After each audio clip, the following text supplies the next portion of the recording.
এই যে, আমি কি আপনার ওটা দিয়ে একটু খেলতে পারি? আমার ওটা নিয়ে খেলার এত শখ কেন তোমার? না, মানে আপনার ওটা তো অনেক বড়। আমার না বড় জিনিস দিয়ে খেলতে ভালো লাগে। তাই নাকি? তো এর আগে কতজনের ওটা নিয়ে খেলেছো যে বুঝতে পারলে বড় জিনিস দিয়ে খেলতে মজা বেশি লাগে? এর আগে তো আমি আমার চাচাতো ভাইটা দিয়ে খেলতাম, কিন্তু ওদেরটা আপনারটার মতো না। ওদেরটা ছোট। এই প্রথম কোনো বড় জিনিস পেয়েছি। দিন না একটু খেলি। ল্যাপটপের সামনে বসে নেহার কথা শুনে রাজ তো রীতিমতো নির্বাক হয়ে যায়। এসব কি বলছে নেহা? এর আগেও সে অন্য কারো জিনিস দিয়ে খেলেছে। একটা স্বামী হয়ে এটা মেনে নেওয়া সত্যি ভীষণ কষ্টকর। রাজ বসা থেকে উঠে দাঁড়িয়ে নেহার দিকে প্রশ্নসূচক দৃষ্টিতে তাকিয়ে বলল, এসব কি বলছো? তোমার চাচাতো ভাইদেরটা নিয়ে খেলেছো মানে? মানে খেলেছি, বাংলায় তো বললাম, বুঝতে পারেননি? হ্যাঁ, বুঝতে তো পেরেছি, তবে এটা বুঝতে পারছি না, তোমাদের বাড়িতে তো তোমাদের কোনো রিলেটিভ থাকে না, তবে তোমার চাচাতো ভাই আসলো কোথা থেকে? আরে ওটা তো আমার আপন চাচাতো ভাই না, আমাদের পাশের বাড়ির ছোট ভাই। ওদেরটা নিয়ে খেলেছি আর কি। চি নেহা চি, তুমি পাশের বাড়ির ছোট ভাইদেরকেও বাদ দাওনি? এতটা নিচে নেমে গেছো একটু খেলার জন্য তুমি ওদেরটা? আমায় বলতে পারতে তো, আমিও তো তোমার বাড়ি থেকে বেশি দূরে থাকতাম না। আমায় বললে কি হতো? আপনাকে বললে আপনার সাথে আমার বিয়ে হতো না। বাবা তো বলেই দিয়েছেন রিলেশন করে বিয়ে কখনো উনি মানবে না। আচ্ছা, আপনি এত কথা বলছেন কেন? দাঁড়িয়েই তো আছেন। দিন না বড় জিনিসটা, একটু খেলি। নেহার কথা শেষ হতেই রাজ একটু হেসে ফেলল। আসলে নেহা হলো গেম পাগলি মেয়ে, সারা দিন গেম খেলতে পারে। একটুও বিরক্ত হয় না সে। যার ফোন পাবে সামনে তার ফোন দিয়েই গেম খেলা শুরু করে দেয় নেহা। নেহার বয়স কিন্তু কম না, অনার্স দ্বিতীয় বর্ষে পড়ে সে। তারপর পারিবারিকভাবে নেহা আর রাজের বিয়ে হয়। নেহাকে রাজ আগে থেকেই চিনত, তবে নেহার সাথে তার তেমন কোনো কথা হতো না বিয়ের আগে। বিয়ের পর একটু একটু করে তাদের দুজনের মধ্যে ভালোবাসা শুরু হয়। আর ভালোবাসা শুরু হতেই রাজ বুঝতে পারল যে তার স্ত্রী একটা গেম পাগলি মেয়ে। রাজ দেখেছে অনেক স্ত্রী আছে আদর পাগলি, সারাদিন আদর আদর করে, কিন্তু এই প্রথম রাজ দেখতে পেল তার নিজের ঘরেই আছে আস্ত একটা গেম পাগলি। রাজ নিজের পকেট থেকে ফোনটা বের করে নেহাকে দিয়ে দিল। নেহা ফোনটা হাতে পেয়ে যেন বিশ্ব জয় করে ফেলেছে। দাঁত বের করে খিলখিল করে হাসছে নেহা। রাজ এই মিষ্টি পাগলির হাসি দেখেই ফিদা হয়ে যায়। রাজের হাত থেকে ফোনটা নিয়েই নেহা গেম খেলতে বসে যায়, আর রাজ নিজের কাজ করতে থাকে। ঘন্টাখানেক কাজ করার পর নেহা আবারও রাজের কাছে এসে ন্যাকা কান্না করতে লাগলো। নেহা রাজকে উদ্দেশ্য করে বলতে লাগলো, আপনি এত বোচা কেন? একটা চার্জ ছাড়া ফোন আমার হাতে দিয়েছেন। আপনি জানেন আমি গেম খেলতে ভালোবাসি, তারপরও কেন ফোনটা ফুল চার্জ করেননি? উফ নেহা সোনা, কান্না করে না। যাও ফোনটা চার্জে দিয়ে দাও। আমি কাজ করছি এখন, পরে কথা বলি। আপনার কাজ বেশি জরুরি নাকি আমি আপনার কাছে বেশি জরুরি, কোনটা? অফকোর্স তুমি আমার কাছে বেশি জরুরি, কিন্তু কেন সোনা, কাজ হয়েছে বলো আমায়।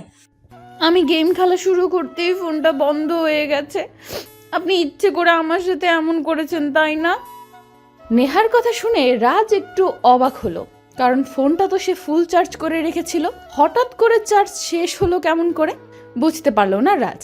রাজ ঘড়ির দিকে তাকিয়ে দেখলো প্রায় 2 ঘন্টা হয়ে গেছে নেহা গেম খেলেছে, আর এতে করেই চার্জ শেষ হয়েছে।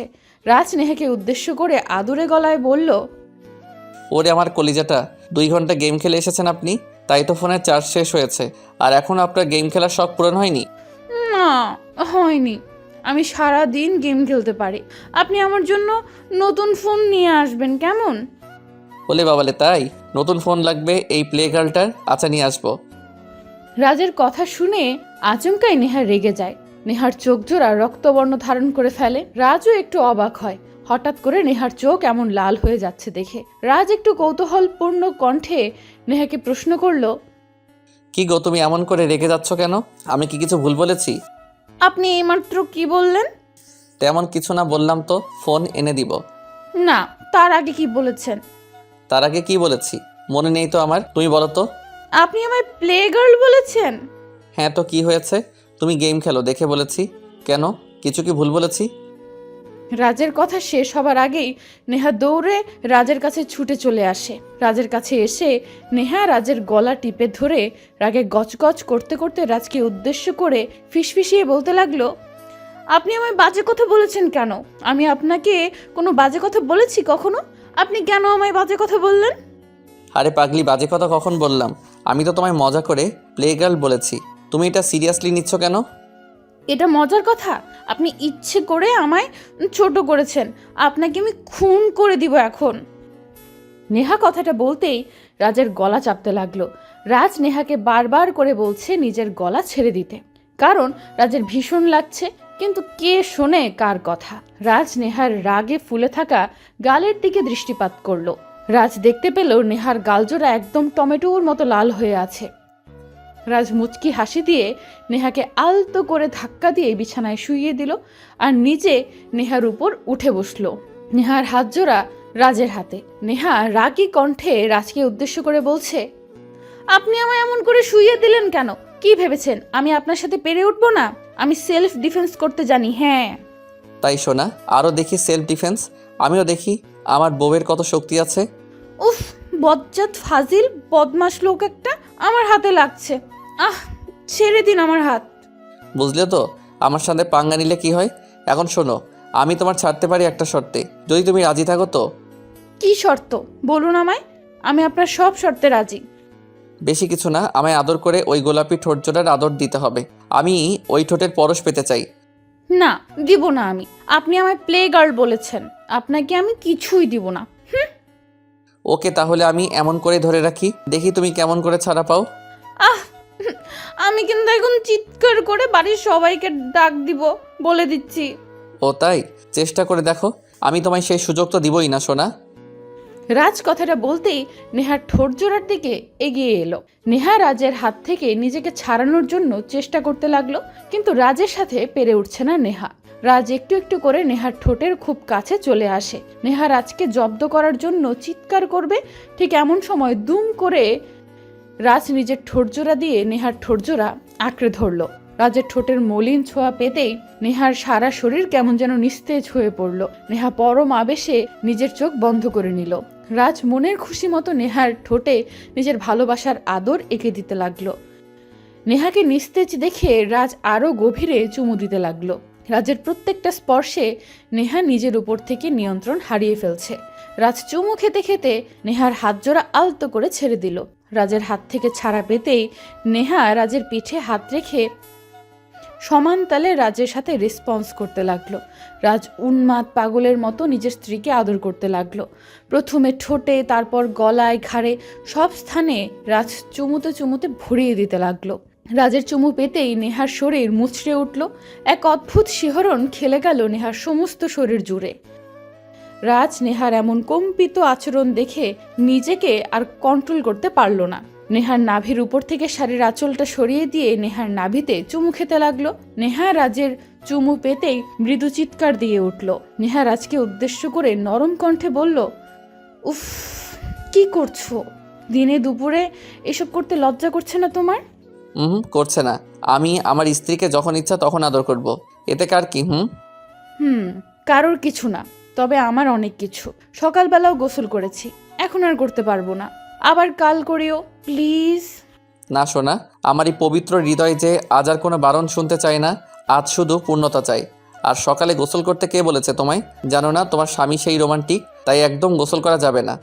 রোমান্টিক না ছাই, সারাদিন শুধু দুষ্টুমি। এখন আমার মুড নেই, ছাড়ো তো এখন। ছাড়বো তো সোনা, আর তোমার ইচ্ছে বলো, মুড বলো, সব আমি এনে দিব। তুমি চিন্তা করো না, আগে আদর খেতে দাও। এই না রাজ, দরজা বন্ধ করো, কেউ এসে যাবে। নেহা কথা শেষ করতে পারলো না, তার আগেই রাজ নেহার শাড়িটা মাটিতে ফেলে দিয়ে আদর করতে লাগলো। আসলে এই হয়েছে একটা অ্যানালজিক্যাল ব্যাপার।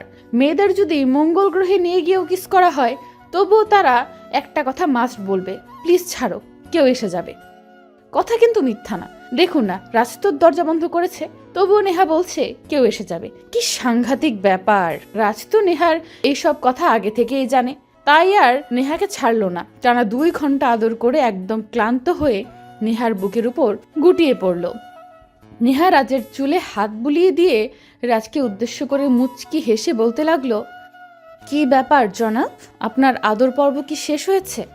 হ্যাঁ, আপাতত শেষ, কিন্তু কেন? তোমার কি আবার আদর চাই? একদম না, আমার আপনার মতো সারা দিন আদর পায় না। উফ, কি অবস্থা করেছেন দেখেছেন? দেখবো কি করে? আদর শেষ হতেই তো শাড়ি টেনে নাও, দেখার সুযোগ কোথায়?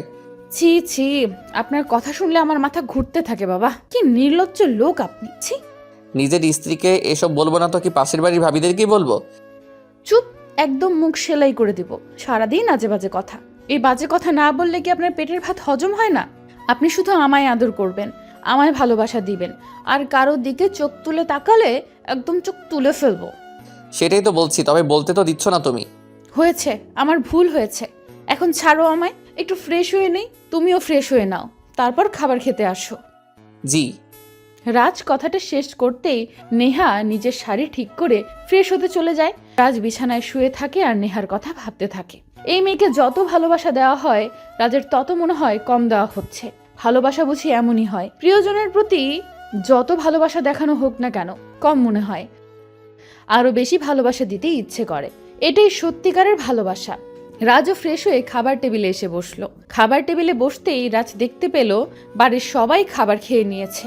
এখন শুধু রাজ, নেহা আর ভাবি বাকি আছে।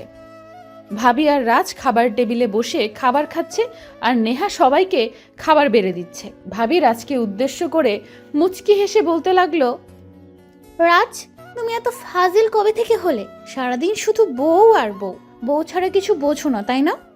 আরে তেমন কিছু না ভাবি, আসলে এমন লক্ষ্মী বউ তো আর সবার ঘরে থাকে না। তাছাড়া আমার মনের মধ্যে ভালোবাসা বেশি, তাই সব ভালোবাসা একজনকে দিতে গিয়ে একটু বেশি সময় লাগে, এই আর কি। তাই নাকি? তো খুশির খবর কবে পাবো? আরে ভাবি তুমি কি গো, তোমার দেওরের প্রতি ভরসা নেই? বেশি সময় দিব না, এই এলো বলে।